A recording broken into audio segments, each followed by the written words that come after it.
السلام علیکم ورحمۃ اللہ وبرکاتہ۔ سبھی 2026 کے حاجیوں کو مبارکباد۔ میں آپ کو ایک شارٹ ویڈیو بتا رہا ہوں، دیکھیے عزیزیہ سے عزیزیہ تک۔ عزیزیہ میں جا کے آپ وہاں پہ مقیم ہو جاتے ہیں کہ وہاں پہ عزیزیہ میں آپ کو جس بلڈنگوں میں رکھتے، آپ کو عمرہ ہونے کے بعد آپ کا احرام نکال دیتے، اس کے بعد آپ کو 7 ذی الحجہ کو جو ہے سو آپ کو مینا کو لے جانے کی تیاری کرتے۔ مینا کو جو ہے نا 7 ذی الحجہ کو آپ کو لے کے جاتے۔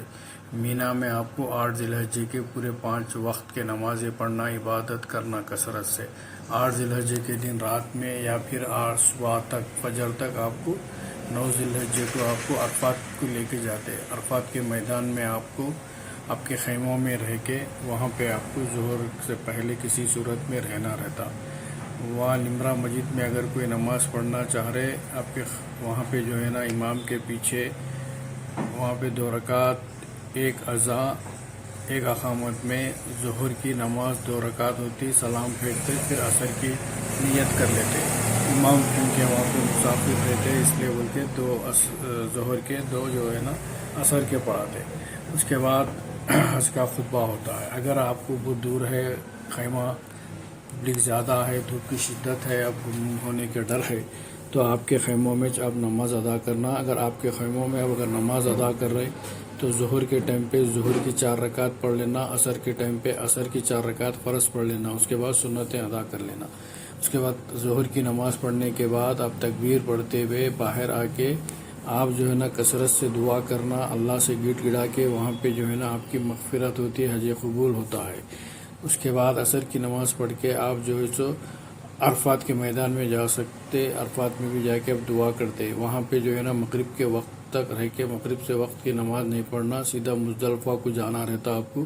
مزدلفہ کے راستے میں بھی آپ کہیں بھی اور مغرب اور عشاء کی نماز ادا نہیں کرنا۔ مزدلفہ جانے کے بعد وہاں پہ آپ کو ایک اذا ایک اقامت میں 3 رکعت مغرب کی نماز پڑھ لینا، پہلے فرض، اس کے بعد عشاء کی 4 رکعت فرض پڑھ لے کے سنتیں ادا کرنا۔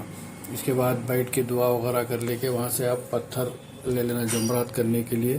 پھر صبح فجر پڑھ لے کے آپ جو انتظار کر کے وہاں سے آپ کو جمرات کو جانا رہتا۔ جمرات کو جا کے اس دن 10 ذی الحجہ کا دن رہتا، آپ کو اس دن صرف بڑے شیطان کو کنکری مارنا۔ بڑے شیطان کو کنکری مارنے کے بعد آپ کو جو ہے سو وہاں پہ آپ کی جو ڈیجیٹل واچ رہتی اس میں آپ کو اطلاع مل جاتا ہے کہ آپ کی قربانی ہو گئی، تو آپ حلق کر لینا۔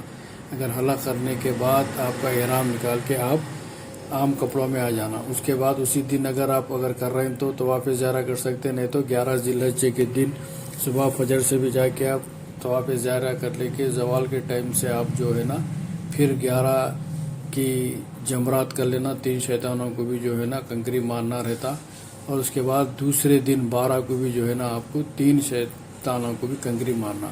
اس کے بعد آپ کو عصر کی نماز پڑھ کے وہاں سے نکلنا، عزیزیہ کو آ جانا۔ آپ کو مولم پورا تفصیلات سمجھا دیتے، وہاں سے عزیزیہ کو نکل کے آنا۔ اس طریقے